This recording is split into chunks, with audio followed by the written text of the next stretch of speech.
Welcome back, everybody. I am Jesse Mogul, and thank you for joining us on the American Contingency Podcast. We are a united nationwide community of steadfast Americans ready for any challenge that may come our way. We're here to inform, equip, and train you so you can be prepared to respond and recover from any man-made or natural disaster or situation. And back on the microphone with me is once again our esteemed leader, the Executive Director of American Contingency, Thom Rigsby. Hey, Jesse. And for all of you listening, I promise I won't be the guest every time. Yeah, we're just rolling him out for the first few because he has such a breadth of knowledge.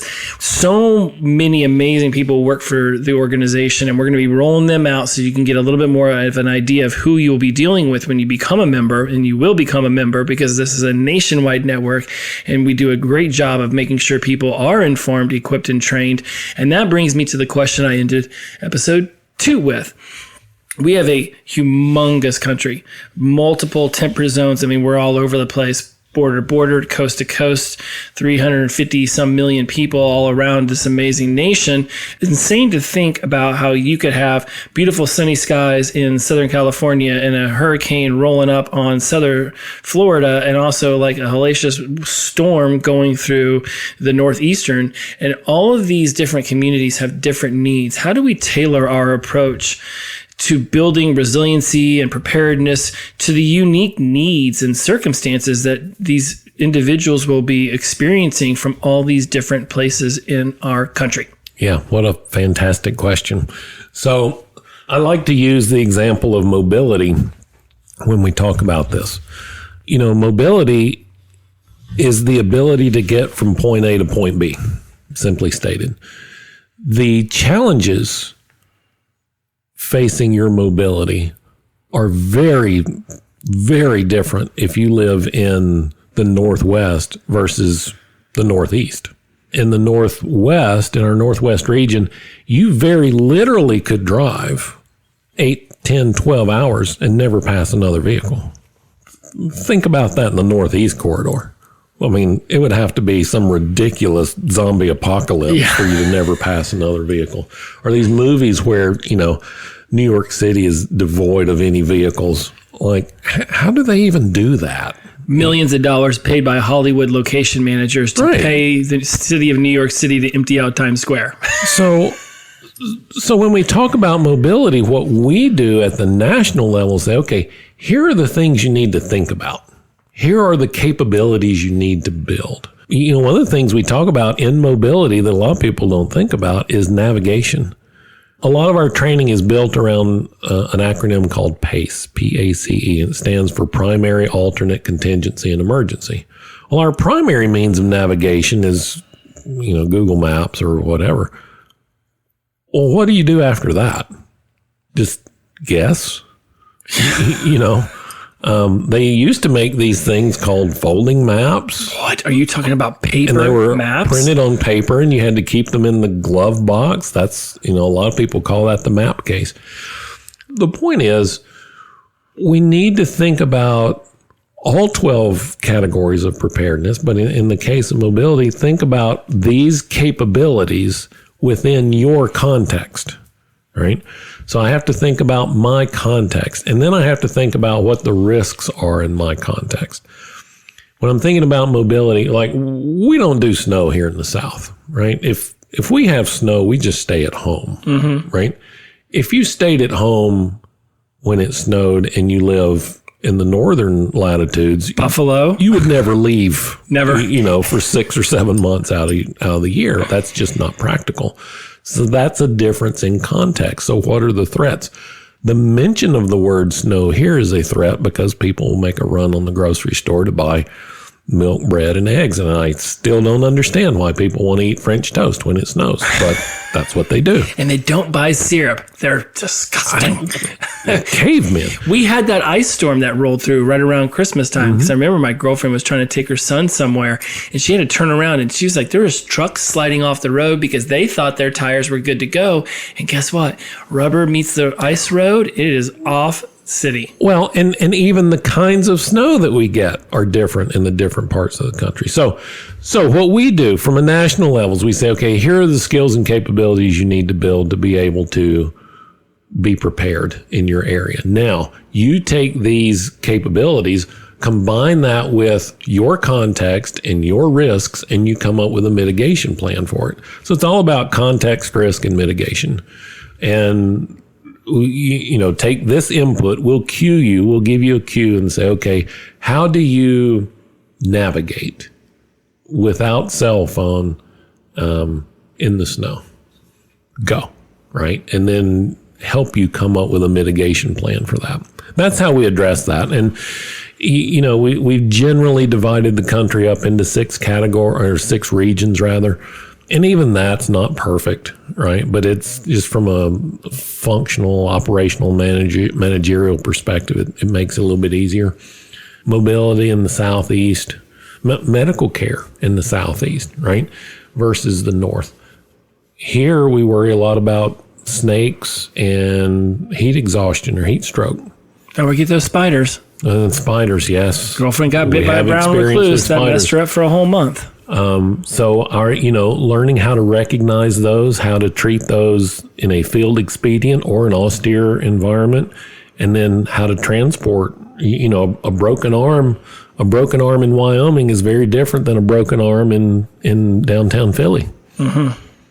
Well, it makes me think of when those huge nor'easters roll up in there and you hear, Buffalo gets 6 feet of snow and you're like, well, there's some areas of Vermont that got that same 6 feet of snow. And those people are out in the middle of nowheresville. Mm-hmm. At least in Buffalo, they have the ice machines and the snow plows. Like they're used to it. Buffalo can recover from a blizzard pretty gosh darn fast. I'm not so sure 200 miles away from, Birmingham. Is that Burlington? Burlington, or take Northern California. I mean, it wasn't even northern. There? It was Arrowhead, Lake Arrowhead, got snow that completely covered the houses. And the unfortunate thing in that scenario is that a lot of the people in that area are renters. I mean, they were, Airbnb-ing it that weekend and had snow dumped on them. They didn't come with 3 weeks worth of food. No. They didn't come with vehicles equipped to be able to traverse that kind of. I've been to Big Bear up there. Right. To first, just getting up that mountain, they'll shut it down if you get there after the storm's already hit. But if you're up there, you're there. You're there. And the grocery store may not be able to open because all the locals can't get there. And we've been up there and we've taken enough food for 2 or 3 days, but we were not prepared for 2 or 3 weeks. Right. So it can be intense. You have to, and we talked in the last episode about it's a mindset game and how I think through the risks, and in doing so come up with a plan, and the plan may or may not work, but the planning process is priceless. If you think through that, you'll go, oh, I should check the weather. Mm-hmm. I should go on the AmCon website and check the weather, see what the risk is going to be for the next weekend.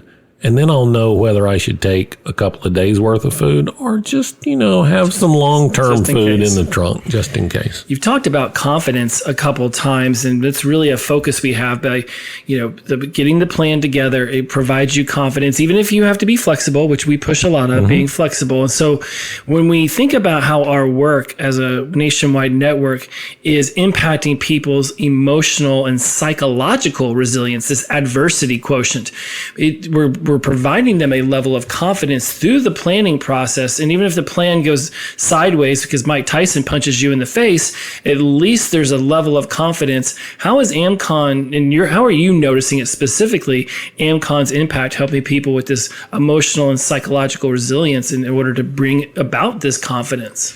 It's a funny question because we talk about helping people go from anxiety to confidence. And a lot of people find us when they become anxious about having a crisis in their life. And then we help them become confident that they can face that crisis. And then they're like, okay, I'm good. It's a lifelong iterative process. And, people who have been through multiple crises in their life understand this and understand how, one death in the family is very different than another death in the family. One car accident is very different than another car accident. We have 2 daughters. One of them had a wreck and hit a deer and called me and was, oh, I've hit a deer. I dented my car. What do I do?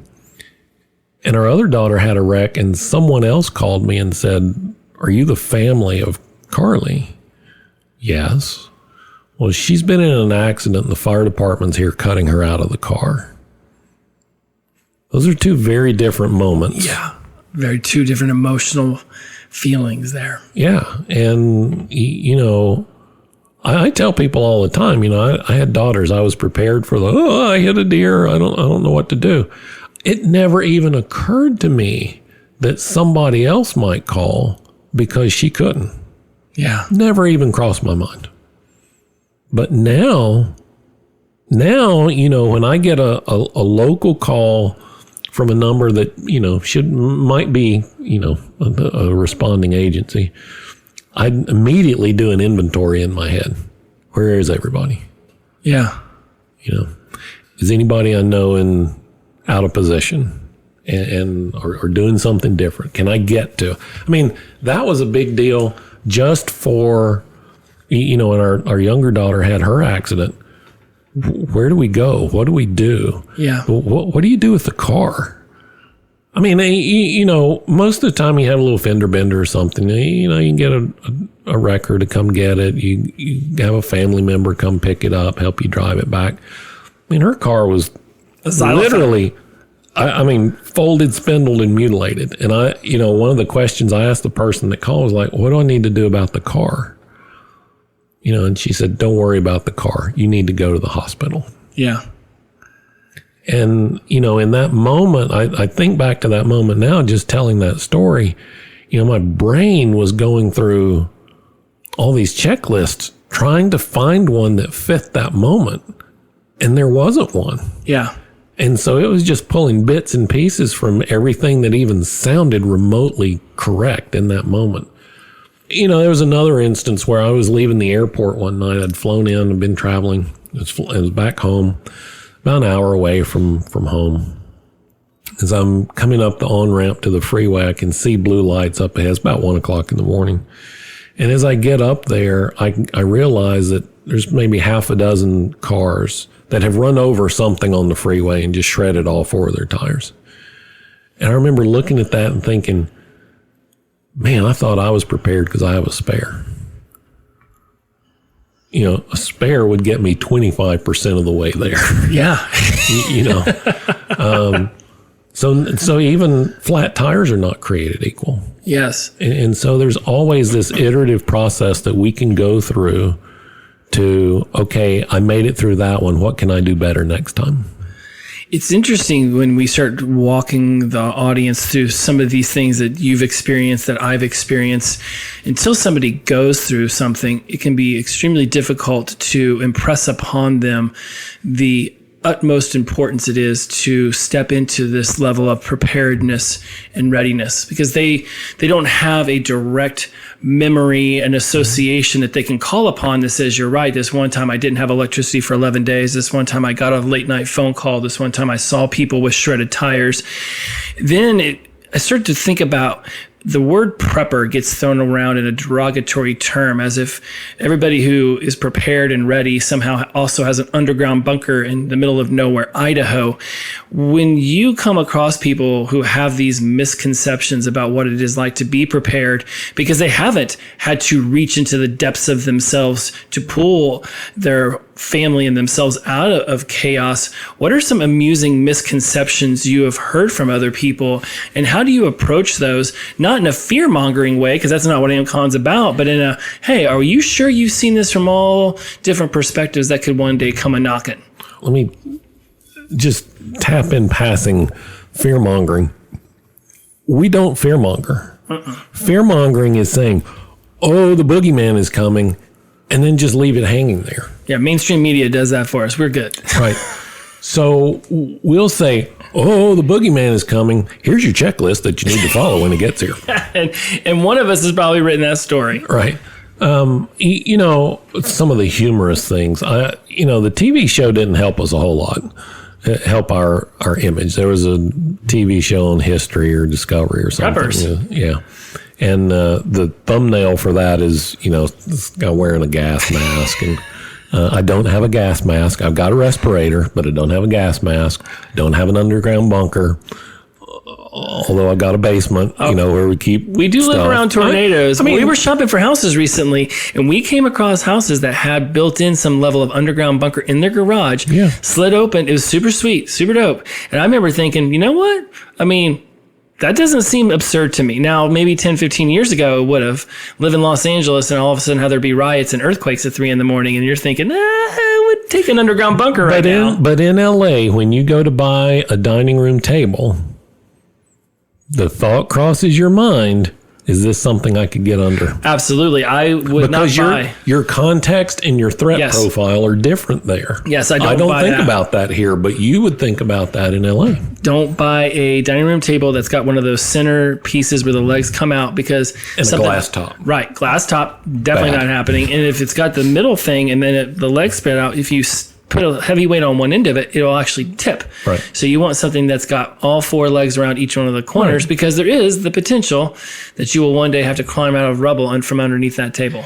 I think that maybe the most humorous, although I don't know that it's humorous as much as it is unfortunate, misconceptions about preparedness is that, we're all conspiracy theorists, nut jobs. Well, I don't know a nicer way to say it. Yeah. But that's pretty nice. That's polite. Well, we've heard that. We have people in our family who have said that about us. I know. That's okay. Guess who will be the first ones knocking on the door? They'll be coming, right. And Did you bring any water? My answer is, what did you bring with you? It's unfortunate because it causes people to be dismissive of preparedness. Mm-hmm. And I don't care what people think about me. I'm sure lots of people have opinions. The guy I cut off in traffic probably has an opinion of me. I don't care. It's not changing my day. But if it causes someone to go, well, they're just a bunch of crazies, I don't need any part of that, then that's unfortunate because it prevents someone from taking the steps they need to be better prepared for themselves and their family. It does. And, more than anything else, I want, at least in relation to this, I want people to know that it's not crazy. 60, 70 years ago, it was very much a way of life. Yes. Go almost 90 years ago now, the families that were not prepared didn't eat when the Great Depression happened. And that went on for a long time. 10 years. And, if you didn't have some basic skills, you didn't make it. Yeah. Survival of the fittest. That, again, that's a pretty harsh reality, but it is the way of life. And, we've become accustomed to, something's wrong. I'm having what I believe to be a crisis in my life. Let me call somebody to come fix it. There might not be anybody who's able to come fix it. Again, heard this in our family. If something goes sideways, we'll just wait for FEMA. Again, I don't want to be the first person or even the 1,000th person in that line waiting for toilet paper and paper towels to be thrown to me like a basketball or even some bottles of water. Like, do I at least have enough to get me through the first 3 to 7 days? Right. Let me figure out how to regroup, then walk over to your house, whatever that might look like. The last thing I want to be doing is looking, at my refrigerator like, well, if I open that thing up, all the food's going to spoil, and even if I opened it, how am I going to cook anything anyways? Like, that just seems like, again, not fear mongering, but that there's $150 solves that problem. Let me give to a certain extent. Let me give you a quick story. So we had family members that lived in a super major metropolitan area, right? That was prone to hurricanes, and I suggested to them at one point, maybe you should pick a spot that's maybe 50, 60, 100 miles north or west of where you live and go there and rent a storage unit and just put some totes with some clothes, maybe a couple of cans of gas. When you see that it's coming, I told somebody the other day, if you think it's time to leave, if you think it might be time to leave, you should already be gone. Mm-hmm. Yeah. If you're thirsty, you're already dehydrated. If you're thinking, man, things are getting bad, maybe we ought to leave, you should already be gone. So at the first clue that it's time to leave, just get in the car. You don't have to get clothes together. You don't have to worry about getting gas, because the other 5 million people in your metro are all going to be doing the same thing. You can just drive. Mm-hmm. Get to your storage unit, restock, and then move out from there. Recently I had the opportunity to talk with some people about go bags and backpacks, and I kind of relayed to them, I keep on me in my pockets, like right now, I've got a pocket knife, a Swiss Army knife, and some other things in my pockets. These are the things that I need to get to my backpack. My backpack gets me to the car. The car gets me to where I need to go next, right? And so you just stage forward, right? So I shared this advice about, rent a storage unit. Just come up with a semblance of a plan. It doesn't have to be a great plan. Well, that's crazy. Why would we do that? The kids will outgrow the clothes, and then we get there and the clothes won't fit, and the gas will go bad after. I'm like, okay, keep throwing down every problem that you got. But I was there during Katrina. I was there during Rita. I saw people walking down the interstate. There is a major, major hurricane coming, and you're walking. Yeah. Is that where you want to be? I laugh because of the absurdity of the lack of preparedness in that situation. So how do you handle that with humor and grace whenever you're giving actionable advice? It's not that absurd. They could absolutely afford the storage unit. They could get out there, have their gas, refill the car. Now they're further away from the mayhem, so they could even get more gas, more supplies. Right. How do you handle it, the humor and grace? Because my concern is that people will want to get prepared. They'll want to start getting ready. They'll want to discuss this with the family. Now people are going to be like, oh, great, but put on your tinfoil hat. We're all going to be taken over by hurricane aliens. And then they're not going to talk about it to the family because they're afraid of the humiliation. Then they may or may not even continue to get prepared. And if they do, they're not sharing how they're preparing with the family so they can also be prepared. Do you hear how the snake eats the tail on this? Yes. Oh, absolutely. All the time. I mean, This is 100% of the problem. And it's Sharknado, by the way. Sharknado. 100%, right? Because somebody will hit that anxious moment. They're like, oh man, what if that happened to us? And then husbands and wives won't even talk about it. I'll just start squirreling some stuff away over here, and maybe he won't find it, she won't see it, won't recognize it on the credit card. Rather than saying, hey, you know what? I saw this on the news. I'm concerned about what we would do if that happened to us. Let's sit down and make a plan. And the fear is that, well, if we say anything about this to our significant other, to our friends, family, and neighbors, they'll say, oh, prepper, right? And there's all this negative connotation, which is, brings me back to, that's the unfortunate thing about that stereotyping. I grew up on a farm. We didn't go to town and buy another one when something broke. Number one, we didn't have the money to do that. Number two, that just wasn't the way we thought about fixing problems. That's where the whole idea of jury rigging or jerry rigging, if you're a Grateful Dead head, comes from. Like if it breaks, you fix it. Let me tell you, my granddad was a cotton farmer, and he needed another cotton wagon. Well, he didn't have the money to buy one, so you know what he did? I'm going to say go with made a cotton wagon. He built one. We went and bought the lumber and the wire and a trailer chassis, and we built one. And by the way, we built that in the afternoon and evening after we had finished working all the work we needed to do on the farm.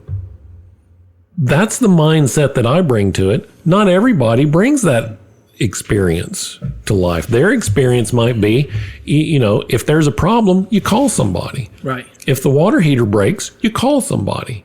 If it springs a leak, you buy a new one. No, I take it apart, get the file out, rub it down, put a little JB weld on there, and hey, we're good.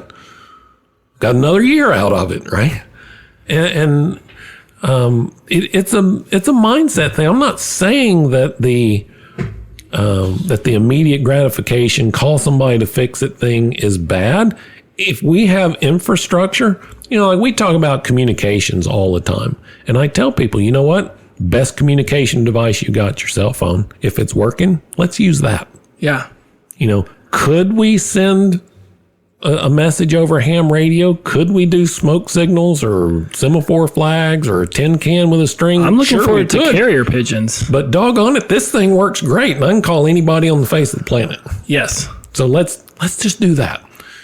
So if I'm in an accident, if I break an arm, I'm going to call an ambulance. But what I want people to be prepared for is if they say, okay, we'll be there in 2 hours. Well, now what am I going to do? That's what I want people to think about. If the infrastructure is there, if the services are there, fine, use them. I encourage people to do that, but don't be dependent on them. Makes me think of the emergency Mylar blankets and tents I have in my trunk. And just in case, again, we're in North Alabama, and before I was in Southern California, probably not rolling into a blizzard condition where I have to survive overnight in my car, but I also get in my vehicle and drive places on little holidays and trips. And that's just something I know is there. It gets me thinking about resources and tools. Pretty sure you just hinted upon it. This opening sentence like, hey, I saw on the news the other day, or hey, this popped up on my phone, this one thing happened here. Is that a good way for people to start having a conversation about preparedness in their own home? Because that bottom line, the question I want to ask is, what is one thing somebody could say to introduce preparedness as just a thought in their home? And I believe hey, I saw this on the news the other day is a really great way to just passively bring it up without saying, I'd like to go buy 500 gallons of water and 100 gallons of gas. Yeah. Well, start with 5 gallons of water. Yeah. That is maybe one of the best questions, because you can ask friends, family, neighbors, strangers. I wrote this in one of the articles on how to talk to your neighbors about being prepared, and just a simple. I have this conversation. You talk to your neighbors about the news anyway, right? Uh-huh. Hey, did you see that train derailment? We've got a train track less than a mile from here. Oh, you can hear it whenever it goes by the house. Yeah. What if they had a derailment and had a chemical spill over there? What would we do? If we got a call, if the sheriff came and knocked on the door and said, hey, there's been a derailment over here, you need to be gone in 30 minutes. Right? And one of the examples that I use a lot is, now is the time that you need to be having conversations with your significant other about which wedding pictures are you taking and which ones are you not? And all of these things that sit around the house that people put a high degree of importance on. When somebody comes and says, you have to leave now. I'm standing here at the door until you get in your car and leave. Get what you got to get and get out. What are you going to take? Man, that's a great question. I do not have an answer for that. Right. And in fact, the moment you ask it, my brain starts thinking, well, the things I want are not in one area. Right. They don't have to be in one area, but you need to know what they are. You better have a list. If you have great grandma's picture on the wall, or do you leave it? Have you scanned it? If you leave it and you never get to come back, is it gone forever? Right? Where's your birth certificate? Where's your wedding or marriage certificate? Where's your shot records? Where's your passport? Right? People would freak out if somebody knocked on the door and said, you got 30 minutes to get out. And that's exactly what happened in Ohio when the train derailed. They started burning off these toxic chemicals, right? And it's, again, something completely outside of your control. The event is not within your control. Your response is. That's the powerful statement. So given the current state of affairs in the United States, the trajectory of our country is being questioned by many. I'm super curious to hear your thoughts on what's giving you hope for the future. Okay, wait. I see where this is going. I have an idea. Let's stop the episode here and let's pick it back up for part 3. Okay. I'm game. Excellente. All right, we'll see you guys over there. When you are ready to build the skills, the network, and the confidence to be ready for whatever comes next, join us at AmericanContingency.com. Talk to you next time, which is literally coming up right away. Bye-bye.